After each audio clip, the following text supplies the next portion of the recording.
여기도 아톰이 있고 여기도 아톰이 있어요. 돈 세탁이니 비자금이니 막 이런 거 하잖아요. 세무사 선생님들이 하나요? 무례한 질문을 하시네요. 어둠의 세무사라고 그냥 세무사만큼 솔직히 가성비 좋은 자격증이 없는 것 같아요. 한 달에 15만 원 더 받아요. 총 한 400건 정도를 성사를 시켰고요. 자기소개 한번 부탁드릴게요. 예, 안녕하세요. 저는 아톰세무에게 김경태 대표 세무사고요. 지금 성수 쪽에서 세무사 사무실을 운영하고 있습니다. 세무사 선생님들은 정확히 하는 일이 어떤 거죠? 그러니까 세무사님들은 일단 기본적으로 여러 가지 분야의 업무를 하고 계세요. 전문으로 하는 분야가 다 다른데 우리가 흔히 아는 기장이라는 업무가 있겠죠. 기장이라는 거는 장부를 작성하는 건데 이제 그 장부를 왜 작성하냐, 재무제표를 만들어서 세금을 신고하는 게 최종 목적이고 그걸 기장이라고 부르고요. 그리고 이제 양도상속증여라는 업무가 있는데 양도상속증여를 미리 해드리고 그리고 그걸 신고까지 저희가 마무리해드리는 그런 업무를 하기도 하고요. 그리고 이제 경정청구나 조세불복이라는 게 있어요. 경정청구나 조세불복은 내가 세금을 안 내도 되는데 냈다 혹은 내기 싫다라고 할 때 국가를 상대로 이제 국가에다가 청구를 하는 거죠. 이제 나는 내고 싶지 않다라고 대행하는 업무도 하고 있고, 그리고 뭐 조세 컨설팅이나 그런 많은 분야에서 세무사님들이 활동을 하고 계세요. 쉽게 말해서 사업하시는 분들 상대로, 그쵸? 그러니까 직장인들 상대로 하시는 거 아니잖아요. 사업하시는 분들 상대로 아까 말씀하신 뭐죠? 그 기록 기장. 네, 기장이 그러니까 뭐 기록을 쓰시는 거고. 맞습니다. 그렇죠. 그리고 세금을 뭐 아까 뭐 경정 그러니까 내가 세금을 내지 않아야 되는데도 냈다라는 거를 논리적으로 국가를 향해서 설명을 하는 제도인 거죠. 그걸 해서 세금 환급도 해주시고 환급도 하고요. 세금에서는 사실 대한민국 최고 전문직이자 전문가이자 제 생각엔 그렇습니다. 다른 많은 의견들이 있을 수 있지만 지금 뭐 하고 있어요? 저 블로그 관리를 좀 하고 있었거든요. 아, 블로그요? 네, 블로그를 좀 제가 운영을 하고 있는데 여기 아톰세무에게라고 있고 이번에 상속세 인하되는 게 있어가지고 그런 거 정리를 좀 하고 이거 다 세무사님이 직접 제가 다 작성하고 있어요. 와 대단하시네요. 근데 방금 그 아톰이라고 하잖아요. 네. 저 얘가 사무실 보니까 여기도 아톰이 있고 여기도 아톰이 있고 여기도 아톰이 있어요. 네. 뭐 어릴 때부터 뭐 아톰을 좋아하셔서 된 건가요? 저작권적으로 문제가 될 수 없는 게 사실 저는 이제 아톰이라는 캐릭터 자체를 생각하고 그런 저희 세무사 사무실 이름을 정한 건 아니고요. 아톰이라는 단어가 원자라는 뜻이잖아요. 우리나라 말로 원자인데 고대 그리스어로 분리할 수 없는 이라는 뜻이에요. 그러니까 분리할 수 없는 게 왜 원자냐? 그럼 더 이상 쪼갤 수 없으니까 원자라고 부르게 된 거고, 그래서 저는 이제 그 단어를 듣고 딱 생각이 난 거죠. 이게 사업자, 납세자, 그리고 세무사는 분리할 수 없는 존재다. 그래서 이제 평생을 함께 가는 동반자다라는 것들로 이제 생각이 들어서 이제 아톰세무에게라고 명명을 하게 된 거고, 아톰 캐릭터와는 전혀 관계가 없습니다. 근데 관계가 없다고 하셨는데 뭔가 있는 것 같은데. 제가 좋아하는 캐릭터인데 인테리어 소품으로 넣은 거예요. 아이디어가 좋으신 것 같습니다. 저번에도 그 전문직 분 한 분 인터뷰를 했는데 보통 전문직 분들 이런 두꺼운 책이 엄청 많은데 이건 책이 많이 없어요. 공부를 좀 안 하시... 무례한 질문을 하시네요. 세무사가 공부 많이 해야 되지 않나요? 세무사는 공부를 실제로 많이 해야 되고요. 네. 저도 늘 이제 공부를 하고 있는데 네. 제가 이제 정리정돈에 좀 그런 게 있어요. 정돈을 다 해서 서부에 넣어놓은 거. 엄청 많아요. 세무사 되시려고 네. 공부 많이 하셨잖아요. 그렇죠. 얼마나? 저는 한 3년 반 정도 했고요. 세무사 공부를. 3년 반이요? 그러니까 3년... 우리 막 수능 고시처럼 네, 막 그렇게 했습니다. 어디 막 박혀가지고. 대학생 시절에 3년 반 정도 공부를 했고 거의 아침 10시부터 뭐 밤 10시까지는 늘 했고, 그렇게 하다 보니까 이제 2015년에 합격을 하게 된 거죠. 보통 2년에서 3년 정도 걸리시는 것 같고, 요새는 또 경쟁률이 더 높아졌더라고요. 뭐 이제는 한 시험에 거의 2만 명씩 지원을 하신다는데 그때보다도 훨씬 경쟁은 치열해진 것 같아요. 세무사는 지금 한 700명 정도 뽑을 건데 2만 명 중에 7명이요? 예. 경쟁률이 살벌하네요. 그리고 이걸 준비하시는 분들은 사실 어느 정도 이제 내가 공부를 좀 잘한다 라고 생각하시는 분들이 보잖아요. 어땠어요, 수험생활? 다시 돌아가려면 돌아갈 수... 근데 저는 다시 돌아가도 세무사 공부를 할 것 같은 게 세무사만큼 솔직히 가성비 좋은 자격증이 없는 것 같아요. 제가 보기엔. 가성비가 좋다고요? 제가 투자하는 시간에 대비해서 제가 이 세무사란 자격증으로 되게 많은 거를 얻었다고 생각을 하기 때문에 저는 다시 돌아가도 세무사 준비를 할 것 같아요. 근데 공부 진짜 솔직히 어렵잖아요. 공부가 원래 쉬웠나요? 아, 공부는 너무 어렵죠. 저는 이렇게 머리가 좋은 편도 아니고 그냥 좀 오래 앉아 있는 거를 잘 하는 편이었어가지고 엉덩이로 공부를 하셨다? 엉덩이로 공부를 했죠. 최근에 막 유튜브 보니까 막 9년 만에 합격해서 막 우시는 분도 계시던데. 아, 그쵸. 세무사는 되게 장수생들도 많으시고요. 당연하게도 이제 계속 하다 보면은 이제 그런 시기가 와요. 이제 포기해야 되는데 이제 더 이상 선택을 못 하시는 분들도 계시죠, 당연히. 지금 그동안 한 게 아까우니까. 그래서 그렇기 때문에 장수생 분들이 좀 많아지시는 것 같네요. 얘기하시다니까 너무 말씀을 잘하셔서 좀 이런 걸 질문해도 될지 모르가 싶은데 드라마 같은 데 보면 맨날 기업들이 뭐 분식 회계니 뭐니 돈 세탁이니 비자금이니 막 이런 거 하잖아요. 근데 실제로 그거를 세무사 선생님들이 하나요?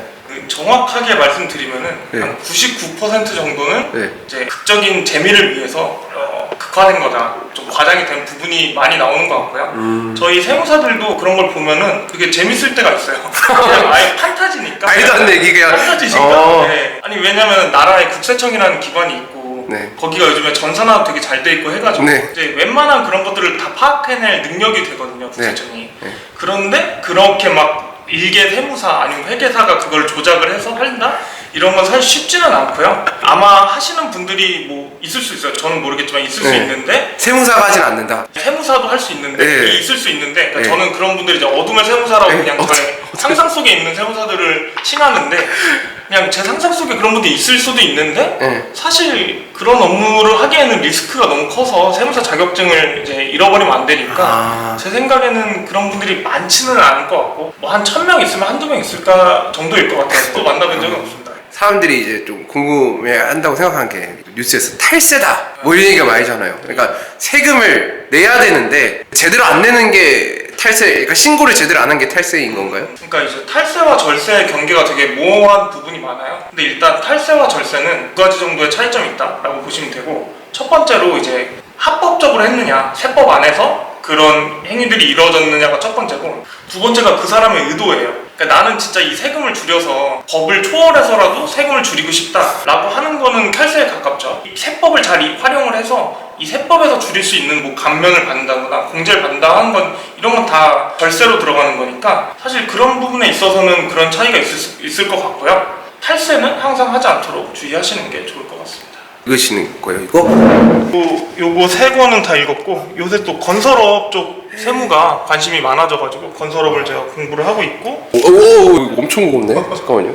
아니 이게 책 건설업에 관한 세무만 이렇게 돼 있는데 아 부동산 개발업 뭐 이런 다 이거 아셔야 된다는 거잖아요, 그러니까. 아, 그렇죠.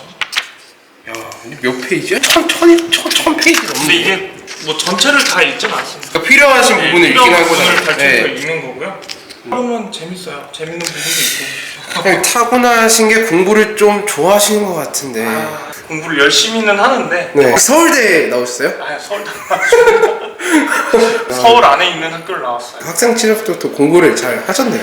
공부를 그러게요. 여기서 한 가지 더 말씀을 드리면은 세무사는 특히 학력하고 좀 관계가 없는 자격증인 것 같습니다. 왜냐면은 세무사라는 직업 자체가 예를 들어서 회계사나 변호사 이렇게 하면은 본인이 이제 어떤 기업에 소속되거나 해서 일하는 경우가 많기 때문에 거기서 학벌을 되게 많이 보는 경우가 있어요, 채용하는 쪽에서. 근데 세무사는 개업을 할 수가 있는 자격증이기 때문에 사실 개업을 하게 되면은 이 사람이 뭐 어떤 학벌인지 뭐 어떻게 했는지보다 세무사로서 어떤 커리어를 쌓았는지가 더 중요해서, 그래서 이제 학벌과는 그래도 크게 관계가 없는 자격증이라고 볼 수 있고, 그래서 뭐 내가 학벌에 좀 뭔가 컴플렉스가 있으시다 하시는 분들도 이제 많이 도전을 해주셨으면 좋을 것 같아요.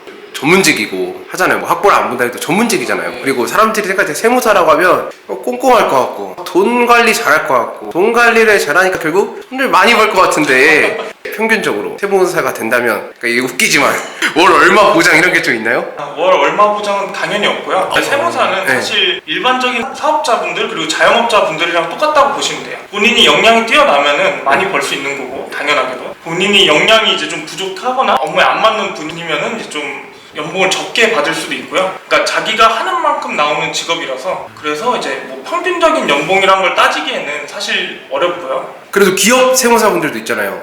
기업에 다니시는 분들은 그 기업에서 주는 만큼 받아요. 그러니까 일반적인 다른 사원분들이 받는 만큼 똑같이 받습니다. 다른 사원분들이랑 비슷하게 받는다고요? 이제 금융권을 제가 6년 정도 다녔거든요. 네. 부동산 PF를 하는 금융사를 한 6년 정도 다녔는데 신입사원으로 들어갔을 때 네. 다른 분들이랑 연봉 테이블 봤을 때 한 달에 15만 원 더 받아. 자격수당으로 15만 원 더 주시더라고요. 그러니까 뭐 예를 들면 그 인턴이라서 뭐 최저시급 뭐 이렇게 시작할 수 있잖아요. 근데 거기다가 너 자격증 있으니까 자격증 수당 15만 원 더 줄게 이거요? 그쵸. 세무사 되시기 전에는 그냥 공부만 하셨나요? 아니면 다른 일 뭐 하신 게 있나요? 따기 전에는 학생이었죠. 금융기관에 있으셨다고. 예, 맞습니다. 맞아요. 그렇게 얘기하셨는데 부동산 PF에다 대출해주는 업무를 했는데 이제 그래서 그때 이제 뭐 재개발 재건축 사업장은 거의 한 200군데에서 300군데 이상 검토한 것 같아요. 그럼 부동산 쪽에서도 세무사님이 좀 전문가시네. 전문가는 아니고요. 부동산에 관심이 많습니다. 아. 개인적으로도 업무적으로도. 은행은 그래도 막 학벌이나 뭐 자격증 같은 거 좀 많이 보지 않나요? 저는 그래서 세무사 자격증 따기 전이었는데 어떤 것들을 내 강점을 삼을 수 있을까 해가지고 이제 금융권에 취업하기 위해서 네. 금융 자격증을 그냥 하나하나 따다 보니까 학생 때 따다 보니까 뭐 한 10개에서 11개 정도를 취득을 한 것 같아요. 저도 금융 자격증 10개에서 11개요? 예, 그러니까 저도 예전이라 정확하게 잘은 기억은 안 나는데 한 10개에서 11개 정도 취득을 한 것 같고요. 자격증이 너무 많아서 내가 뭐 갖고 있는지도 몰라요? 그때는 진짜 한두 달에 하나씩은 무조건 취득을 했었죠. 아니 뭐 예를 들어 어떤 게 있어요? 그러니까 세무사 말고 세무사 말고 뭐 AFPK라든가 아니면 자산관리사 FP죠. 그것도 있고 증권투자 상담사 뭐 그런 것들은 다 있는데 그러니까 저도 좀 오래된 내용이라서 잘 기억이 잘 안 나네요. 그러니까 한 달에 하나씩 따서 1년 동안 거의 10개를 따신 거예요? 네, 맞습니다. 그리고 그게 금융권 취업할 때도 도움이 네. 많이 됐어요. 완전 찐 돈 전문가시네요. 아, 그렇게 봐주시면 감사합니다. 지금 시기에 중요한 뭐 세법 꿀팁 뭐 이런 거 있나요? 세법 꿀팁이요? 네. 가장 최근에 많은 분들이 아셨으면 좋겠는 게 이제 세제 개편안이라고 그러는데 상속세 최고 세율이 인하가 되기 때문에 50%에서 40%로 인하가 되고요. 자세한 거는 제 블로그에 찾아보시면 보실 수 있습니다.